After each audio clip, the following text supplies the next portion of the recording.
당신에게 봄은 몇 번 남았나요? 네.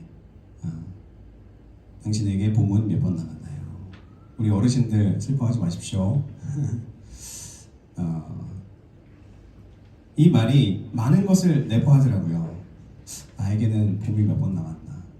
제가 이 베트남 땅에 오면서 이때까지는 20살, 30살, 40살 이렇게 하면서 살았거든요. 근데 여기 오면서 하나님께 주셨던 마음이 거꾸로 세라. 그래서 70까지 거꾸로 세고 있어요 지금. 매년 거꾸로, 매달 거꾸로. 그래서 매달 1일마다 하나님께 이제 금식하면서 기도할 때 시작이구나. 또 나의 하루하루가 이렇게 하나님께 드려지는 삶으로 살아야 되겠다라는 그런 생각들을 하고 삽니다. 여러분께 또 다른 질문 하나 드려볼게요. 여러분들 요즘에 살아 계십니까? 요즘 살아 계십니까? 나답게, 크리스찬답게 살아 계신가요? 예수님을 믿는 사람들은요, 때론 그냥 그렇지, 나 그냥 잘 살고 있지 라고 그냥 생각할 때가 있습니다. 하지만 가벼운 질문은 아니잖아요. 오늘 이 질문이 나에게 얼마나 많은 시간들이 남아있는지 사실 아무도 알 수 없어요. 태어날 때는 순서가 있지만 갈 때는 순서가 없다 라고 이야기하는 것이 우리 인생이지 않습니까? 여러분 요즘에 잘 살고 계신가요? 신앙 안에서, 하나님의 말씀 안에서 의롭게 또 선하게 그렇게 살아야 되는데 그렇게 살고 있는 인생을 살고 있나? 지민아, 어떻게 살고 있니? 자, 우리가 오늘 말씀을 보면요, 율법의 역할에 대해서 너무 선명하게 말씀이 나와 있는데 성경은 인간의 전적인 타락에 대해서 이야기합니다. 인간은 죽을 수밖에 없다라고 이야기합니다. 이것을 인정하지 않는 크리스찬은요, 크리스찬이지 않아요. 우리는 죽어서 지옥에 가는 존재이다 라는 것을 본능적으로 사람들은 느끼고 70대가 넘어가면 사람들은 종교를 찾아갑니다. 젊었을 때 아무리 잘난 척하고 젊었을 때 아무리 자기가 잘났다고 이야기하고 내 스펙이나 내가 가지고 있는 돈이나 내가 갖고 있는 어떤 것을 들이대면서 그때는 나를 믿는다, 내 주먹을 믿는다, 나 자신을 신뢰하며 산다 라고 얘기하지만 나이가 들어보세요. 다 신께 나아가게 됩니다. 그 신은 진짜 신과 가짜 신이 있는데요, 그 진짜 신이 누구인지 파고 연구하다 보면 한쪽에서는 우리가 생각하는 일반적인 4대 종교만 해도요, 종교가 아니구나 라는 것을 금방 깨달을 수 있습니다. 그리고 복음에 대해서, 그리고 천국에 대해서, 그리고 죽음 이후에 대해서 분명하고 선명하게 이야기해주는 종교가 기독교밖에 없다라는 것을 여러분들 깨달으실 수 있게 됩니다. 얼마 걸리지 않아요. 많은 경전들을 읽어보실 수 있어요. 그래도 그 안에는 진리가 있지 않는다는 것을 일반적인 학을 통해서도 우리는 깨달을 수 있습니다. 그렇죠? 맞아요. 자, 우리에게 소망이 없죠. 좀 무겁게 가야 되는데 지금 큰일 났네 이거 무겁게 가려고 지금 준비를 이렇게 딱 지금 봄이 몇 번 남았어요 지금 그러고 있는데 지금. 자, 우리에게 소망이 없죠. 우리 인생이, 우리가 지금 웃으면서 이 말을 듣든 아니면 우리가 좀 진지하게 이 말씀을 듣든 상관없이 우리는 뭐에 동의를 먼저 해야 되냐면 우리 인생에 소망은 없다. 결국은 우리 인생은 힘들다.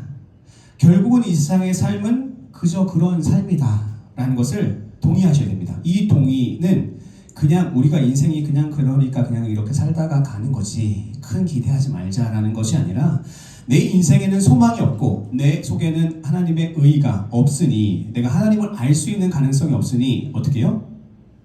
절대자인 신을 붙잡아야 된다는 그것을 우리는 갖고 살아야 된다는 거예요. 우리의 절대적인 타락, 우리는 타락하여서 우리는 어때요? 떨어져 있는 자다. 우리가 사는 세상이 위라면 우리는 떨어져 있는 자라는 거예요. 떨어져서 저 바닥에 있어요. 이 바닥에 이렇게 떨어져 있는 인생이라는 거예요.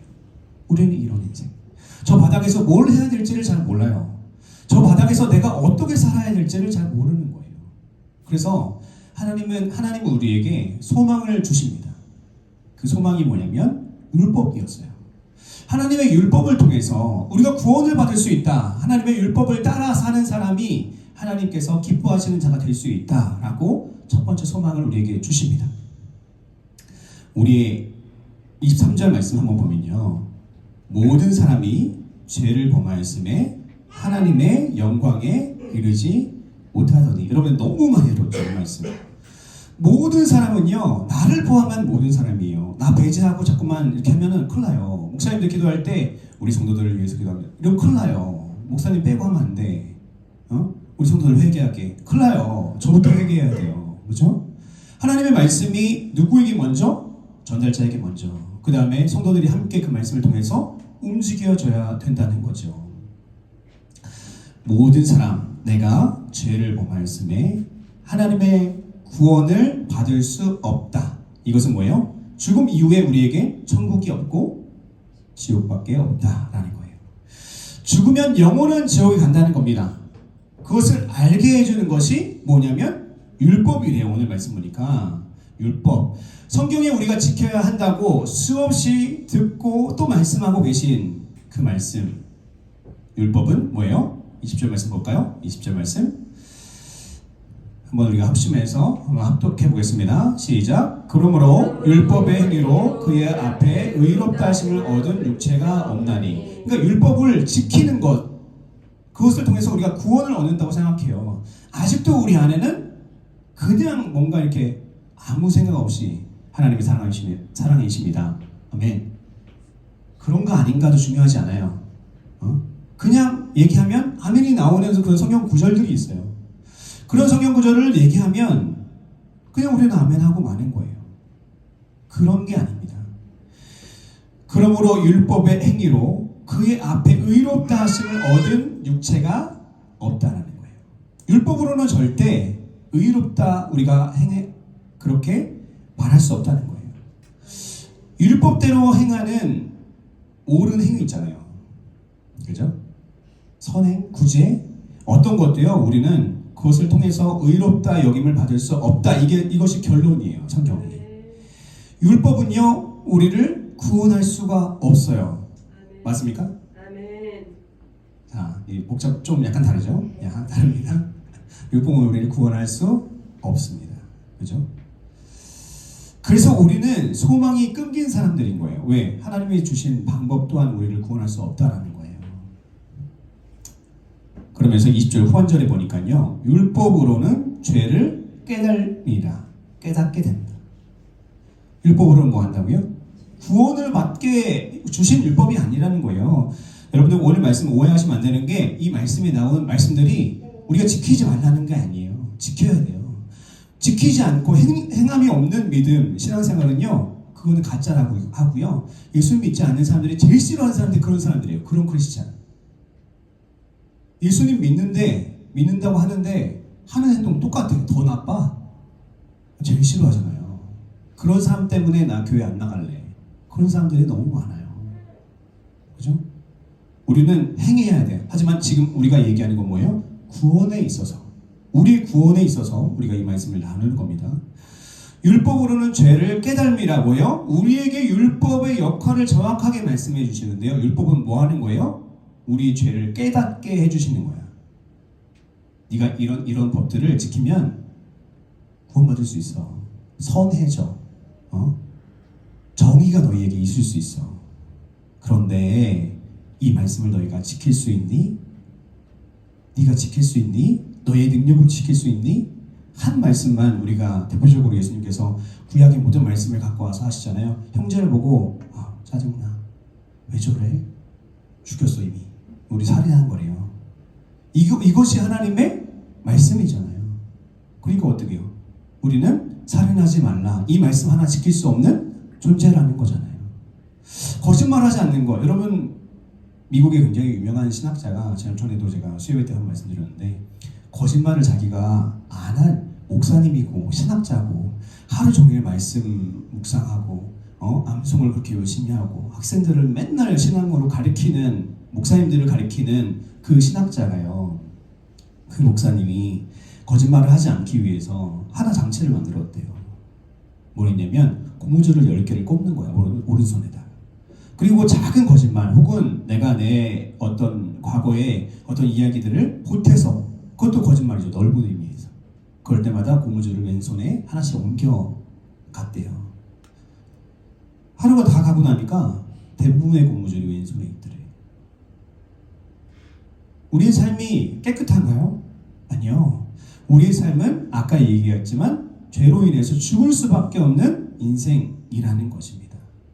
이 율법은요, 우리 죄를 깨닫게 해줘요. 그래서 우리가 깨친 거예요. 뭐예요? 이제 병아리가 달걀을 이렇게 껍데기를 까고 이렇게 나오니까 너무 좋을 것 같았어. 나오면 이제 새로운 세상이 시작될 것 같았어. 나오자마자 어때요?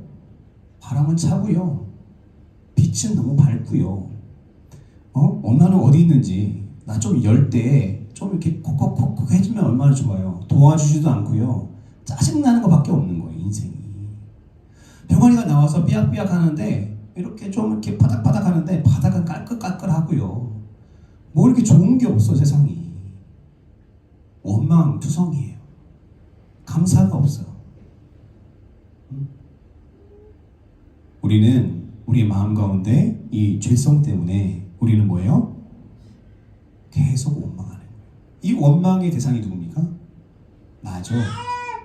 그쵸? 때로는 엄마, 아빠예요. 때로는 자녀일 수 있어요. 근데 가만히 들여다보세요. 그 원망의 대상이 하나님, 당신이 만드셔서 나에게 주신 이 여자 때문에 제가 선악과를 먹었습니다. 하나님을 향하여서 우리의 원망의 방향이 이렇게 있어요.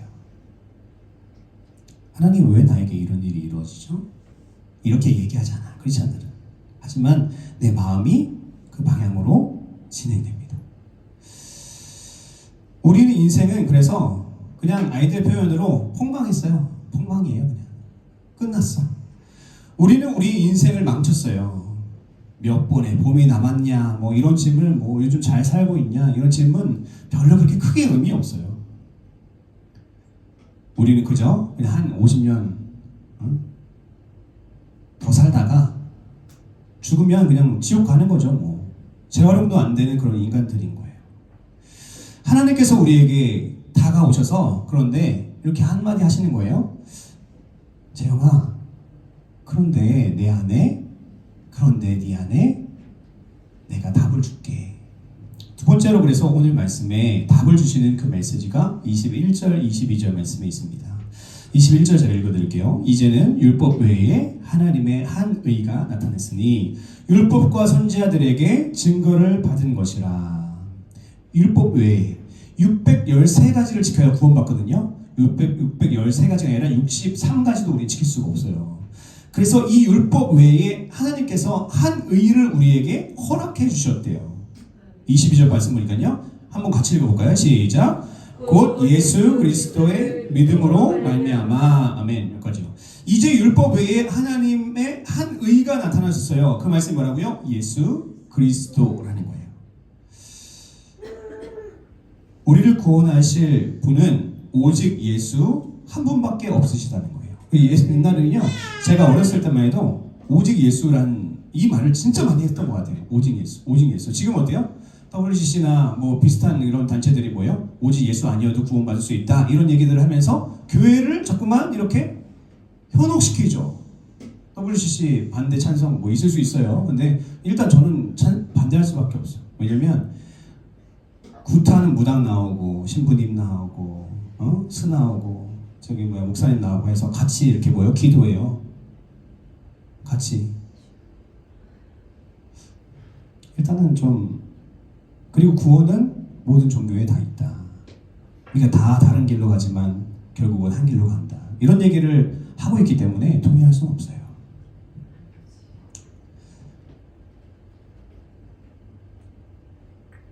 우리가 믿는 그리고 구원받을 수 있는 존재 한 분, 오늘 말씀을 보니까요, 곧 예수 그리스도라는 거예요. 율법이 613개 말씀이 있다고 했죠. 하나하나 이해하고 묵상하고 지켜도요, 우리는 구원받을 수가 없다는 거예요. 천국에 갈 수 없다는 거예요. 왜? 지킬 수가 없으니까요. 아무리 착하고 옳고 예수님을 우리가 그리스도, 다시 말해서 메시아로 믿지 않으면요, 우리는 천국에 갈 수 없다는 거예요. 우리의 행위, 우리가 어떤 뭐 해야 될 어떤 일들을 열심히 잘 착실하게 해나갔다고 우리가 잘 산 거라고? 아니요. 제가 어렸을 때 20대 때 생각을 해봤어요. 나는 뭘 위해 살아야 될까? 뭘 위해 살만한 게 별로 없더라고요. 아니, 지민이 같은 딸을 위해서 살고 있죠. 그래서 자녀 나오면요, 자녀 위해서 그냥 올인하는 거예요. 고영이 범인이 뭐 잘 모를 거야, 아마 아직. 잘 몰라. 얼마나 엄마 아빠가 사랑하는 그 마음을 품고 올인하고 있는지, 그죠? 우리도 몰랐죠. 저도 잘 몰랐어요. 애 낳기 전까지. 근데 애를 낳아보니까 이 애를 위해서 내 모든 삶의 의미가 부여되는 거예요. 그죠? 그래서 사는 거예요. 그거 아니면 별로. 여행 많이 해보셨죠? 여행하면 어떠세요? 재밌나요? 즐거운가요? 저도 엔간히 가보고 싶은 데는 다 가봤어요. 그래, 또 갔어요. 그냥 그렇더라고요. 내가 갖고 싶은 것들 20대에 막 다 가져갔어요. 아주 비싼, 지금 말하면 파인 다인이라고 하는 레스토랑들 다 돌아다니면서 먹고 싶은 거 먹어보고, 그냥 잘 나가는 어떤 이 돈 많은 사람들이랑 같이 어울려가면서 놀아봤어요. 뭐 술 먹고 담 피고 막 이런 거 하진 않았지만 나 잘났다고 그렇게 살아봤어요. 돈도 모아봤어요. 뭐 제가 뭐 몇십억 몇백억은 아니지만 내가 생각했던 금액들 모아봤어요. 의미 없더라고요. 인생 사는 게. 결국은 뭐예요? 죽음 이후에 우리 인생이지 않습니까? 너무 짧으니까.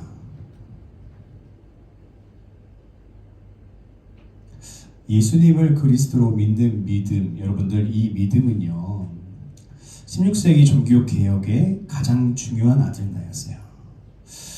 우리 교회가 개혁했던 이유, 교회들이 하나님을 믿고 예수님을 믿는 교회였어요. 근데 그 교회들이 우리 다시 한번 일어나보자, 우리 옳은 신앙을 한번 가져보자 라고 했던 아주 핵심적인 게 뭐냐면 예수님을 믿음으로 구원받는다 였어요. 중세시대에 너무 많은 사람들이 고행을 했어요. 무릎으로 베드로 성당 무릎으로 이렇게 이렇게 기어 올라가요. 왔다 갔다 열흘 40일씩 해요. 그 일을 많이 하다 보니까 계단에 피가 그렇게 많았어요. 사순절이 되면 사람들이 채찍으로 자기의 등을 때렸어요. 예수님의 고난에 동참하고 싶다고. 그리고 자기가 죄를 지을 때마다 자기가 고행을 했어요. 근데 그 안에요, 구원이 없어요. 여러분들 그 마음 알아요. 우리가 주를 위해서 뭔가 잘못해서, 내가 잘못해서 우리 아이가 이런가? 내가 잘못해서 내 남편이 이런가? 내가 잘못해서 우리 부모가 이렇게 됐나? 그래, 내가 더 뭐를 해야지. 아니요. 행위로는 우리가 구원을 받을 수 없다고요. 그래서 여러분들, 예수님을 믿으면 돼요. 예수를 그리스도로 알면 돼요. 그리스도가 무슨 뜻입니까? 메시아라는 뜻이거든요. 이 메시아, 우리의 구원자를 믿으면 된다는 거예요. 22절 후반절에 보니까요, 모든 믿는 자에게 미치는 하나님의 의인이, 이 의인은 차별이 없느니라. 차별이 없는 우리 하나님의 말씀. 로마서 10장 13절 말씀 보니까요, 누구든지 주의 이름을 부르는 자는 구원을 받으리라. 아멘. 여러분들, 예수님을 구원자, 우리의 주로 믿고 그를 부르는 자는 가난하든 부자든 뭐 잘생겼든 못생겼든 나이가 적든 많든 사회 지위가 높든 낮든 하나님이 차별하지 않고 구원해 주신대요. 그게 가정 또한 하나님께서 구원해 주신대요. 이 구원은요, 여러분들 그냥 우리가 교회 나오면 구원받았다, 아멘, 할렐루야, 뭐 자기들끼리 이렇게 즐겁고 행복하고 와 좋다 막 이런 구원 말고, 실제적으로 우리가 아까 기도했듯이 우리 안에 있는 실제적인 문제 있잖아요. 그죠? 우리 안에 있는 실제적인 문제들, 이 문제의 구원자가 되어 주시겠다는 거예요. 그런데 이 구원은 공짜가 아니에요. 자, 오늘 아까 말씀에 자꾸만 이렇게 반대되는 말씀들을 하네요. 그죠? 분명히 예수님을 믿으면 믿음을 통해서 우리에게 구원을 주신다고 했으니까 믿기만 하면 되잖아요. 이거는 돈 드는 거 아니잖아요. 시간 드는 게 아니거든요. 이거는 그렇죠? 우리의 마음을 그분께 드리고 우리 마음속에 예수 그리스도를 영접하면 세민이도 구원받을 수 있거든요. 그러면 어린아이나 아까 얘기했듯이 어떤 사람도요 구원을 받을 수 있어요. 돈이 들지 않아요. 고행이 들지 않아요. 그런데 공짜가 아니라는 거예요. 우리가 읽었던 말씀대로 반대 말씀이죠. 그런데 우리 예수님이 그 몸을 십자가에 못 박으셔서 속량하시는 은혜로 우리를 구원하셨다 이렇게 얘기하시는데 24절 말씀 보니까요. 그리스도 예수 안에 있는 속량으로 말미암아 하나님의 은혜로 값없이 의롭다 하심을 얻은 자 되었느니라. 그리스도 예수 안에 있는 속량, 속량이라는 뜻이 뭡니까? 리딤션이라고 했어요. 속량은 어떤 사람을 대신해서 내가 값을 치르는 거예요. 감옥에 있는 사람이 감옥에서 나올 수 없으면 내가 대신 들어가고 그 사람을 내보내는 것과 마찬가지예요. 그 사람이 무엇을 잘못했으면 그 잘못한 것을 위해서 내가 대신 지불하는 것을 이야기하는 것입니다. 그러니까 그것은 우리에겐 공짜 맞아요. 하지만 예수님께서는 그 일을 위해서 뭐 하셨습니까? 십자가에서 죽으신 거죠. 십자가에서 죽으신 거예요. 자신이 대신 죽어서 종이 곧 노예인, 누구의 노예입니까? 사단의 노예인 우리를 풀어주신 거예요. 그리고 본인이 잡히신 겁니다. 인간은 뭐라고 했습니까? 완전한 타락에 머물러 있는 존재입니다. 그래서 인간은 아무것도 제대로 할 수 없는 존재예요. 그곳에서 구원할 수 있는 방법 한 가지밖에 없다고 그랬죠. 아까 대신 죽는 것밖에 없어요. 왜? 우리는 죽을 죄를 진 존재이기 때문에 그렇습니다. 26절 보니까요. 곧 이때에 자기의 의로우심을 나타내사 자기도 의로우시며 또한 예수 믿는 자를 의롭다 하려 하시니라. 이 예수님의 피값을 통해서 우리를 의롭다 해주셨어요. 우리가 의로운가요? 의롭지 않은데 의롭다 해주신 거죠. 우리를 의롭다 하신 것을 통해서 우리를 뭐 해주셨냐면 양자 삼아 주셨대요. 이것은 뭐예요? 자녀 삼아 주셨다는 거예요.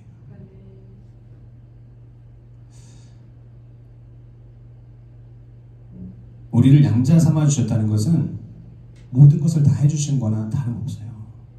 로마서 8장 15절 말씀 보니까요. 너희는 다시 무서워하는 종의 영을 받지 아니하고 양자의 영을 받았으므로 우리가 아버지라고 부르짖느니라. 여러분, 우리는 어둠의 자녀들이었잖아요, 원래. 그렇죠? 근데 빛의 자녀로 우리를 데리고 나오시는 거예요. 손을 잡고 데리고 나오시는 거예요.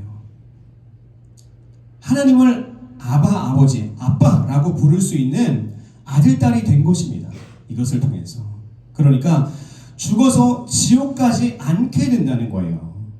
우리의 삶 가운데 우리는 죄인이어서 죄가 우리 가운데 있었는데 이 죄를 예수님께서 뭐 하셨다고요?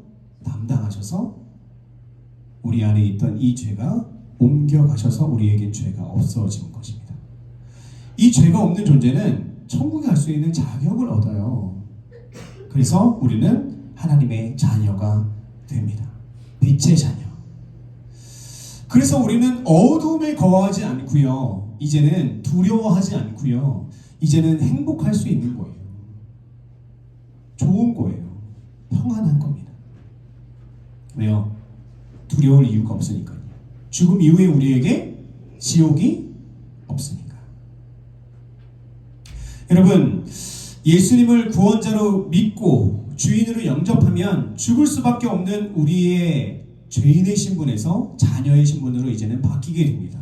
그래서 그것을 통해서 자녀는 아버지의 모든 것을 상속받기 때문에 우리가 이 땅 가운데서 누릴 수 있는 모든 복과 은혜들을 누리며 살 수 있게 되죠. 그리고 천국에 가서 천국을 누리며 살 수 있게 된다는 것입니다.